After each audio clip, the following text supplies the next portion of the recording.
Saudara-saudari yang terkasih dalam Yesus Kristus, kembali kita akan disapa oleh firman Tuhan yang menjadi khotbah pada pesta hari kenaikan Tuhan Yesus hari ini, diambil dari Injil Markus pasal 16 ayat 15 sampai 20. Markus pasal 16 ayat 15 sampai 20 saya bacakan.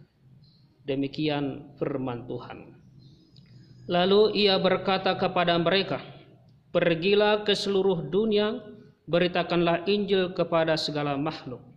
Siapa yang percaya dan dibaptis akan diselamatkan, tetapi siapa yang tidak percaya akan dihukum. Tanda-tanda ini akan menyertai orang-orang percaya. Mereka akan mengusir setan-setan demi namaku. Mereka akan berbicara dalam bahasa-bahasa yang baru bagi mereka. Mereka akan memegang ular, dan sekalipun mereka minum racun maut, mereka tidak akan mendapat celaka. Mereka akan meletakkan tangannya atas orang sakit, dan orang itu akan sembuh." Sesudah Tuhan Yesus berbicara demikian kepada mereka, terangkatlah ia ke surga, lalu duduk di sebelah kanan Allah.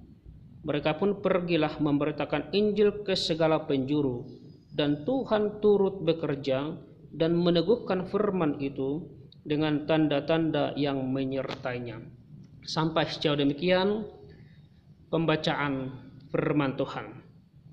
Saudaraku yang terkasih dalam Yesus Kristus, memang merayakan pesta peringatan kenaikan Tuhan Yesus ke surga tidak semeriah merayakan pesta gerejawi yang lain, seperti misalnya pesta perayaan Natal, pesta perayaan Paskah. Dan kita juga jarang mendengarkan ucapan selamat hari kenaikan. Tidak ada kue kenaikan atau kartu ucapan selamat hari kenaikan. Pesta peringatan kenaikan Tuhan Yesus jauh dari kemeriahan. Apalagi dalam masa pandemi COVID-19 ini, mungkin ada yang melupakan. Dan mungkin ada yang tidak melakukan ibadah. Padahal saudaraku yang terkasih dalam Yesus Kristus, sebenarnya dari sudut penghayatan iman, peristiwa ini penting. Peristiwa ini menentukan dan sangat relevan. Kalau kita baca dalam Yohanes 16 ayat 7, di situ Yesus mengatakan, "Lebih berguna bagimu jika aku pergi." Lebih berguna bagimu jika aku pergi. Dalam bahasa Batak dikatakan ulimuna doi ialawau. Artinya besar manfaat Yesus naik ke surga. Karena dengan Yesus naik ke surga, bagi setiap orang percaya diberi kesempatan dan tugas untuk menjadi saksi Tuhan Yesus di dunia ini. Setiap orang percaya ditugaskan untuk memberitakan bahwa Yesus sudah menyelamatkan kita. Bahwa dunia ini, di tengah dunia ini, telah terjadi keselamatan sempurna, yaitu hanya di dalam Yesus, dan mengajak agar semua orang bisa menerima Yesus. Oleh karena itu, saudaraku terkasih dalam Yesus Kristus, pesta hari kenaikan adalah merupakan pesta pengutusan untuk setiap orang percaya, untuk setiap kita, untuk memberitakan Injil. Semua orang percaya wajib memberitakan, wajib melakukan, meneruskan misi Tuhan Yesus. Dan dari Nats tadi kita belajar tentang apa yang harus kita lakukan, saudaraku. Apa yang harus kita lakukan? Yang pertama, kita harus pergi. Pergilah. Berita kebangkitan Yesus yang membawa keselamatan untuk dunia ini, berita itu bukan hanya untuk diri kita sendiri, bukan hanya untuk kita. Mengapa? Karena berita itu adalah berita yang luar biasa. Karena bila siapa yang menerima dan mengimani Injil itu, dia akan diselamatkan oleh Tuhan Yesus. Karena itu kita harus mau keluar dan pergi memberitakannya. Saudaraku yang terkasih dalam Yesus Kristus, gereja tidak boleh merasa mapan hanya untuk dirinya sendiri. Gereja tidak boleh merasa mapan hanya untuk mengurus dirinya sendiri, karena tugas utama gereja bukan hanya di dalam gereja itu sendiri, tetapi gereja harus pergi, harus keluar menjangkau semua jiwa-jiwa di luar gereja itu. Persoalannya sekarang, masih adakah atau seberapa banyak di antara kita yang mau pergi memberitakan Injil itu? Seberapa banyak di antara kita yang mau pergi memberitakannya? Saudaraku yang terkasih dalam Yesus Kristus, jangan hanya sibuk untuk mengurusi diri kita sendiri, tapi mari pergi beritakan Injil itu. Yang kedua yang harus kita lakukan yaitu memberitakan, memproklamirkan, majamitahon, kalau dalam bahasa Yunani keruksati. Ini adalah kata perintah. Artinya ini bukan pilihan tetapi menjadi keharusan. Adalah keharusan bagi kita untuk memberitakan, tidak bisa tidak dilakukan. Bagi setiap orang percaya, siapapun, bukan hanya pendeta, bukan hanya evangelis, bukan hanya perhalado, tetapi juga semua warga jemaat, semuanya harus melakukannya. Ada satu perkataan yang disampaikan oleh Rick Warren. Dia menyatakan Anda dicipta untuk sebuah misi. Bahwa Anda dicipta untuk sebuah misi, untuk menjangkau orang lain bagi Yesus. Tidak ada alasan apapun yang bisa diberikan orang percaya untuk tidak memberitakan Injil itu. Karena ini adalah amanah Tuhan Yesus. Saudaraku yang terkasih dalam Yesus Kristus, Rasul Paulus berkata di dalam 1 Korintus 9 ayat 16, 1 Korintus 9 ayat 16, karena jika aku memberitakan Injil, aku tidak mempunyai alasan untuk memegahkan diri, sebab itu adalah keharusan bagiku. Celakalah aku jika aku tidak memberitakan Injil. Memberitakan Injil wajib hukumnya. Karena itu, jangan lalai untuk memberitakan Injil.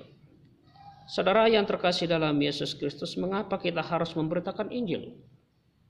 Mengapa kita harus memberitakan Injil?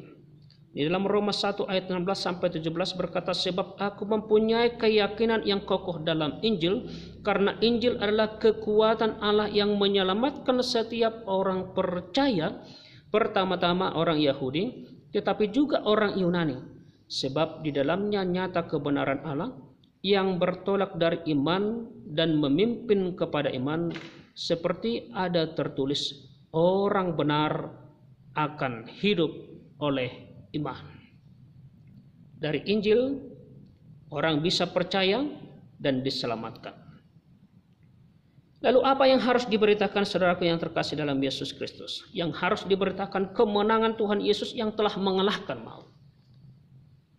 Memberitakan Injil bukan hanya sekedar memberitakan perbaikan moral supaya baik, tetapi berpusat pada kemenangan Kristus yang menyediakan keselamatan bagi seluruh dunia.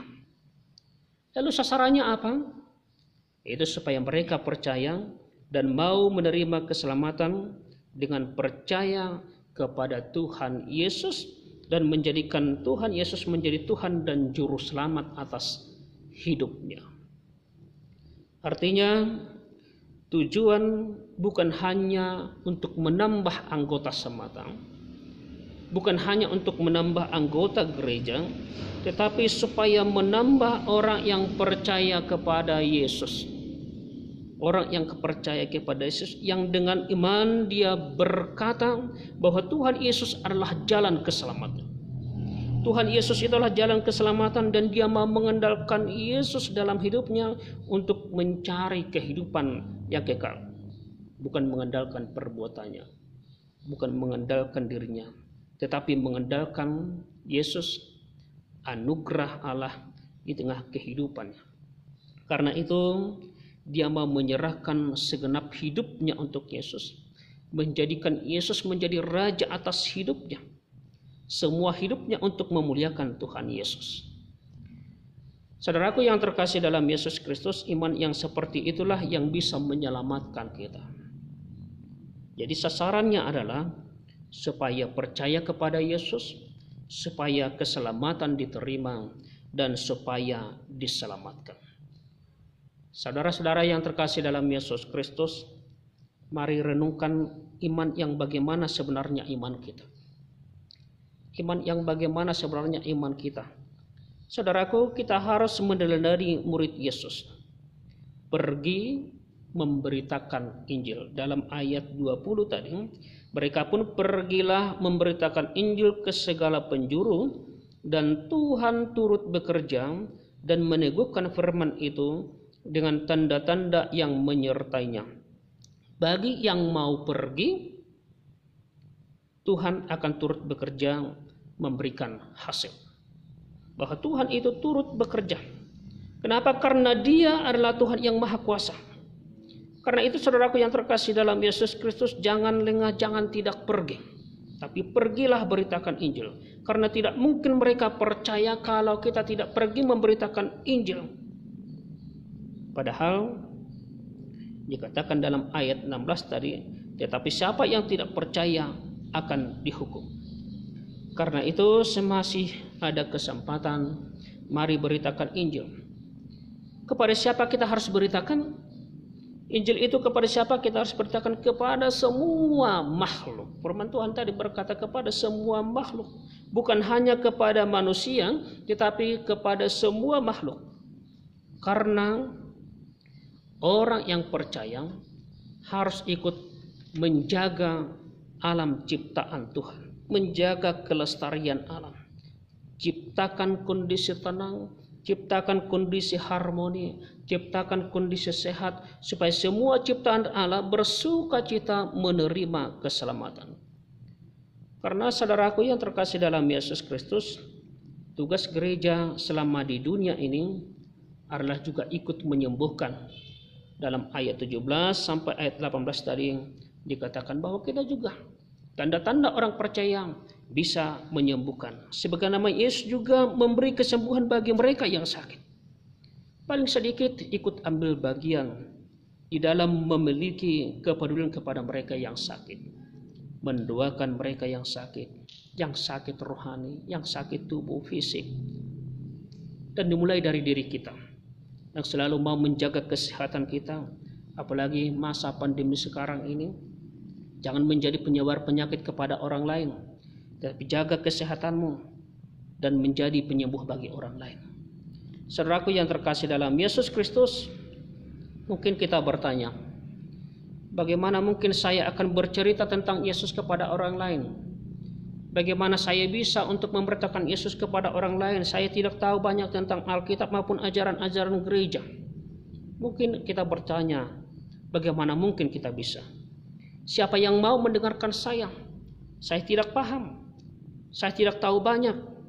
Saudaraku yang terkasih dalam Yesus Kristus, ini alasan banyak orang untuk menghindar dari tugas bersaksi. Tetapi ingatlah, bukan pengetahuan atau pemahaman kita, sekali lagi bukan pengetahuan atau pemahaman yang kita miliki yang membawa orang kepada Yesus, melainkan kuasa Yesuslah yang membawa mereka kepadanya.